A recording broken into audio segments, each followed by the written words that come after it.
Every day, something dramatic happens in the Caribbean that affects our lives. We'll give you the details. We'll give you the facts on Caribbean Perspective with Eddie Frederick. Here's Eddie Frederick.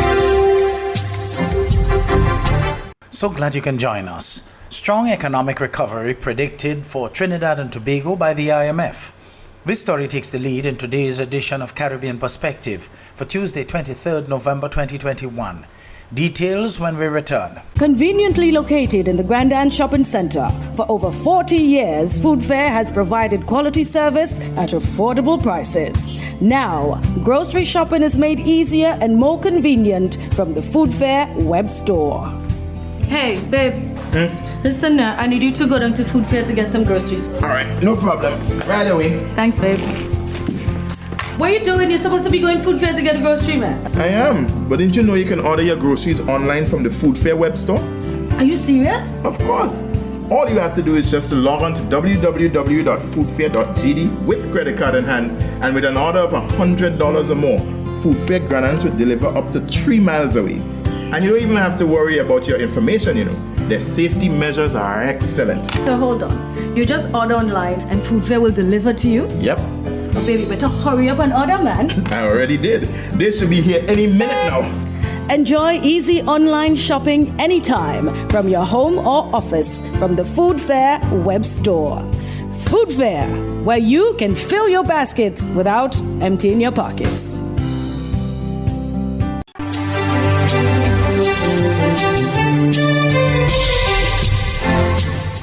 Welcome back.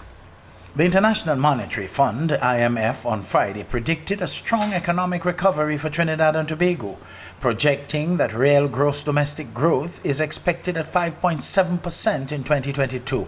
In a statement following the virtual 2021 Article 4 mission, the Washington-based financial institution said the economic growth is reinforced by the continued policy support and the anticipated recovery in oil and gas production. The IMF said that Trinidad and Tobago faced unprecedented challenges in 2020 to 21. It said the combined effects of COVID-19, energy production cuts, and price shocks pushed the economy further into recession. But it said the authorities' decisive policy response helped contain COVID-19's spread, protect lives and livelihoods, and pave the way for a strong recovery. The Washington-based financial institution reiterated that stringent COVID-19 containment measures severely impacted non-energy domestic activity. It said energy production declined significantly in 2020 and further in early 2021 due to unanticipated maintenance activity in some energy facilities and the closure of several petrochemical plants. Combined with weaker global demand and a drop in energy prices in 2020, these factors substantially lowered energy exports and revenues. Consequently, real GDP contracted by 7.4% in 2020 and is estimated to further contract by 1% in 2021. The IMF said the authorities acted decisively to contain the pandemic. Containment and health measures to fight the virus limited the number of cases and fatalities despite waves of infections. Progress on vaccination efforts is ongoing, with about 45% of the targeted population fully vaccinated as of November 15th.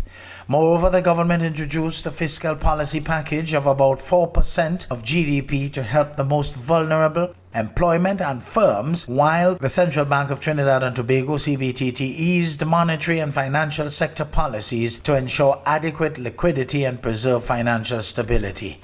In its report, the IMF said that the risks to the outlook for Trinidad and Tobago are tilted to the downside. It said the emergence of new virus strains could derail the global recovery, which would likely weaken global energy demand and prices, thus intensifying the economic impact on Trinidad and Tobago. Still on Trinidad and Tobago, that country has recorded 28 new COVID-19 deaths. More in this TTT News report. The Ministry of Health is also reporting an additional 592 new COVID-19 cases. Active cases now stand at 8,491. 510 remain at hospital and are being treated for the virus, while 67 have been discharged from public health facilities. Some institutions are not reporting positive cases to the Office of the Chief Medical Officer. CMO Dr. Roshan Parasram said the Public Health Ordinance requires that medical practitioners and labs need to report positive cases to the Office of the CMO.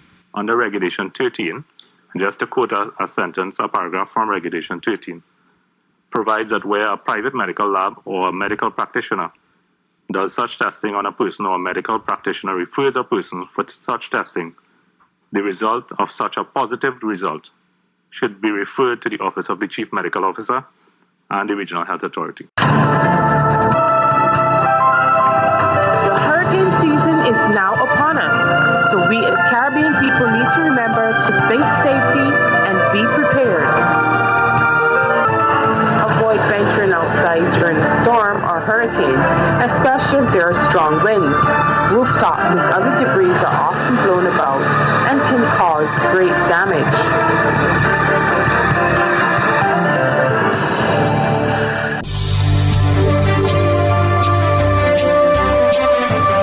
You're listening to Caribbean Perspective with Eddie Frederick.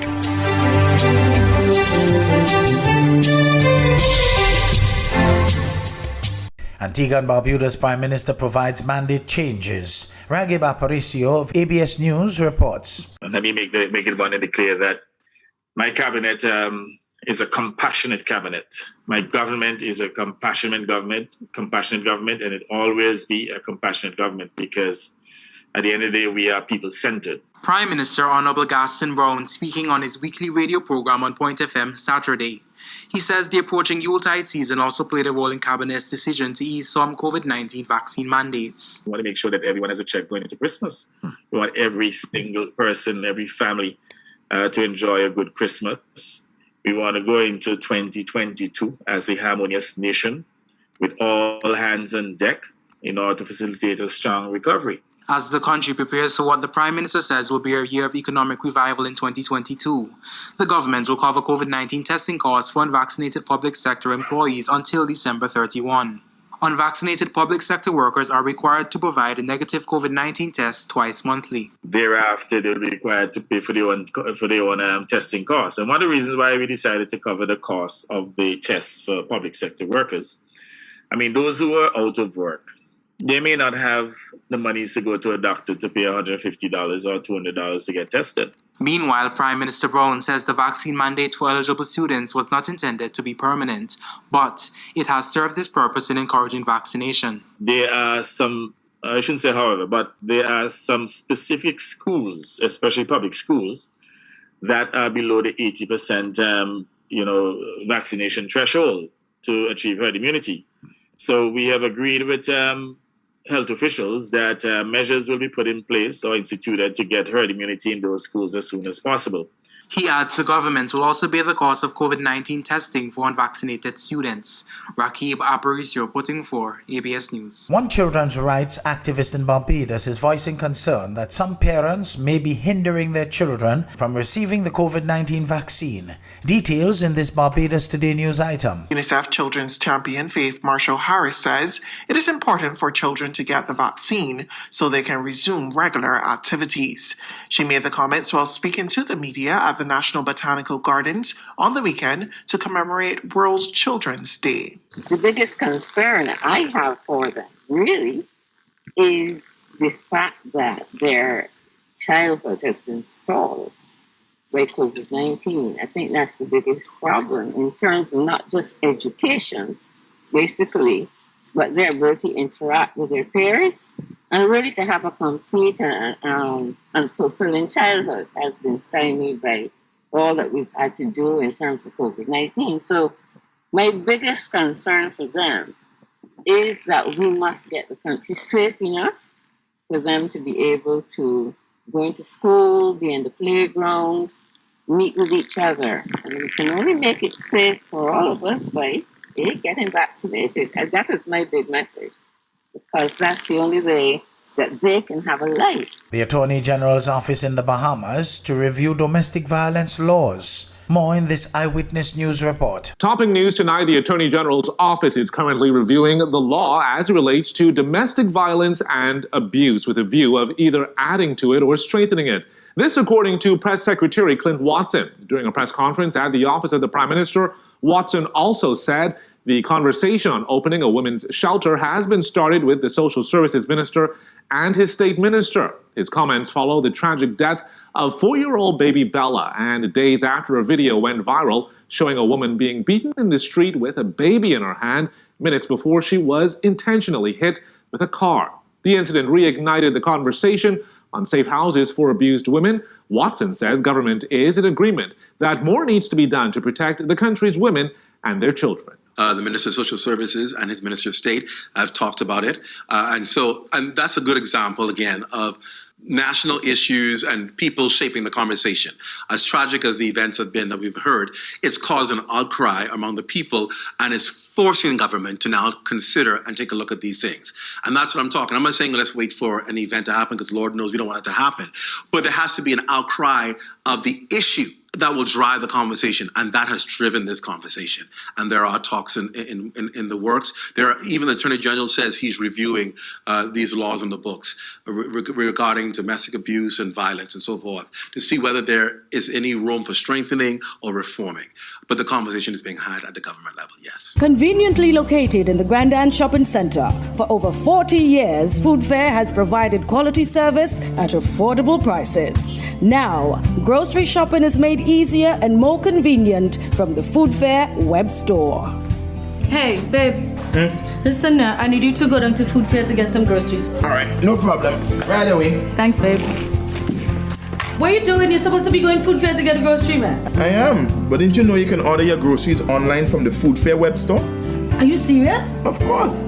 All you have to do is just to log on to www.foodfair.gd with credit card in hand, and with an order of $100 or more, Food Fair grants will deliver up to 3 miles away. And you don't even have to worry about your information, Their safety measures are excellent. So hold on. You just order online and Food Fair will deliver to you? Yep.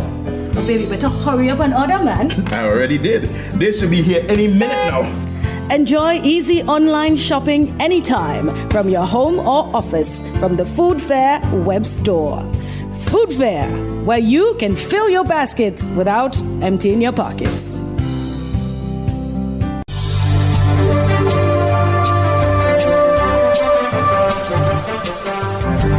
I am Eddie Frederick. This has been Caribbean Perspective, a whole new approach to highlighting developments in the Caribbean. In the meantime, please continue to log on to CaribbeanPerspective.com for more daily news and more.